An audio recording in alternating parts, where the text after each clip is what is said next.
Hello, and welcome back. I am the Ashen Storyteller, and today, exploring Edgar Allan Poe's The Raven. Once upon a midnight dreary, while I pondered, weak and weary, over many a quaint and curious volume of forgotten lore, while I nodded, nearly napping, suddenly there came a tapping, as of someone gently rapping at my chamber door. "'Tis some visitor," I muttered, tapping on my chamber door, only this and nothing more. Ah, distinctly I remember, it was in the bleak December, and each separate dying ember wrought its ghost upon the floor. Eagerly I wished the morrow, vainly I had sought to borrow from my books surcease of sorrow for the lost Lenore, for the rare and radiant maiden whom the angels named Lenore, nameless here forevermore. And the silken, sad, uncertain rustling of each purple curtain thrilled me, filled me with fantastic terrors never felt before, so that now, to still the beating of my heart, I stood repeating, "'Tis some visitor entreating entrance at my chamber door. Some late visitor entreating entrance at my chamber door. This is it, and nothing more." Presently my soul grew stronger, hesitating then no longer. "Sir," said I, "or madam, truly your forgiveness I implore. For the fact is, I was napping, and so gently you came rapping, and so faintly you came tapping at my chamber door, that I scarce was sure I heard you. Here I opened wide the door, darkness there, and nothing more. Deep into that darkness peering, long I stood there wondering, fearing, doubtless, dreamless dreams no mortal ever dared to dream before. But the silence was unbroken, and the darkness gave no token, and the only word there spoken was the whispered word Lenore. This I whispered, and an echo murmured back the word Lenore. Merely this, and nothing more. Back into the chamber turning, all my soul within me burning. Soon again I heard a tapping somewhere louder than before. "Surely," said I, "surely that is something at my window lattice. Let me see then what thereat is, and this mystery explore. Let my heart be still a moment, and this mystery explore. 'Tis the wind, and nothing more." Open here I flung the shutter, when with many a flit and flutter, in there stepped a stately raven of the saintly days of yore.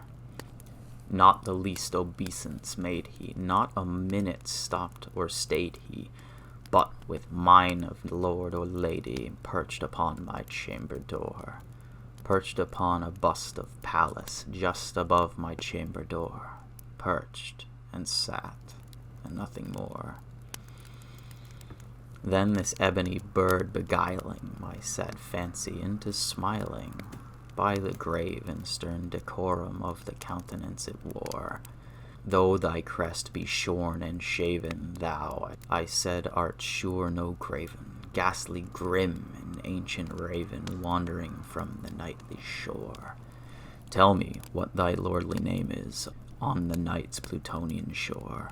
Quoth the raven, "Nevermore."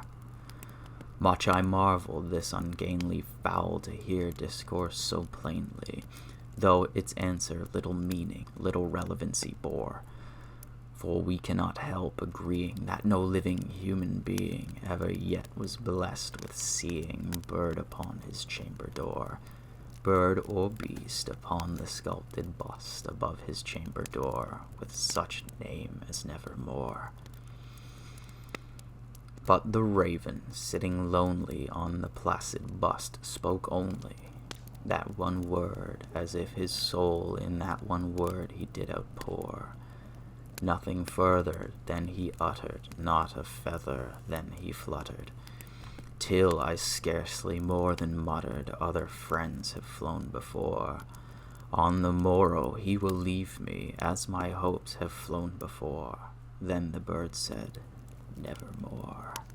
Startled at the stillness broken by reply so aptly spoken, doubtless, said I, what it utters is its only stock in store, caught from some unhappy master, whom unmerciful disaster followed fast and followed faster, till his songs one burden bore, till the dirges of his hope that melancholy burden bore, of never, nevermore. But the raven still beguiling all my sad soul into smiling, straight I wheeled a cushioned seat in front of bird and bust and door.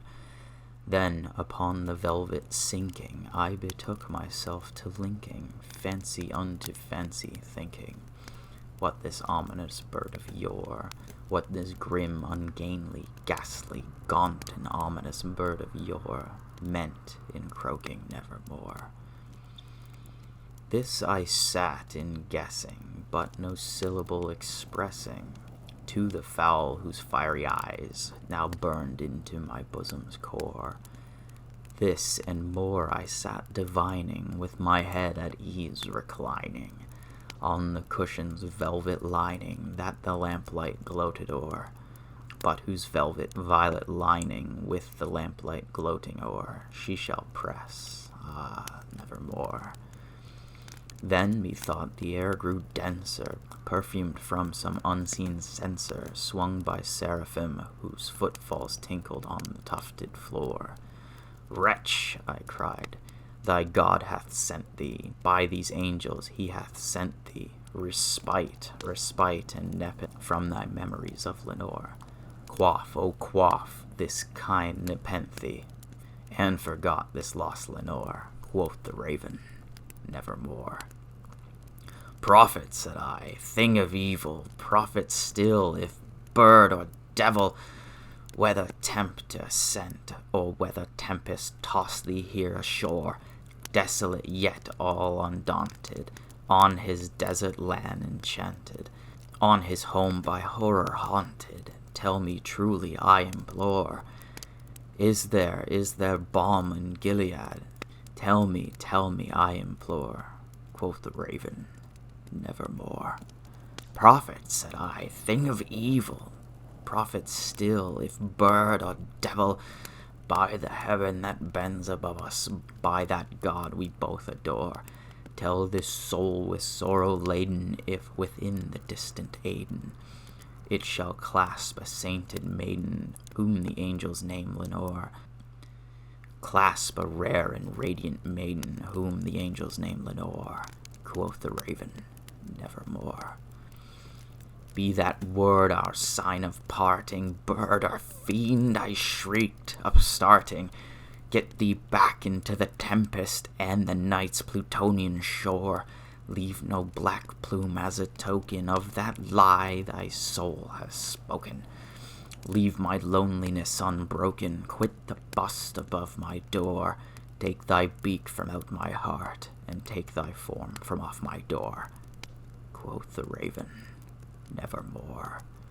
And the raven, never flitting, still is sitting, on the pallid bust of Pallas, just above my chamber door. And his eyes have all the seeming of a demon's that is dreaming, and the lamplight o'er him streaming throws his shadow on the floor. And my soul from out that shadow that lies floating on the floor shall be lifted nevermore. This has been The Raven by Edgar Allan Poe. If you like what you hear, have a look at some of my other works. Thank you for joining me, and good night.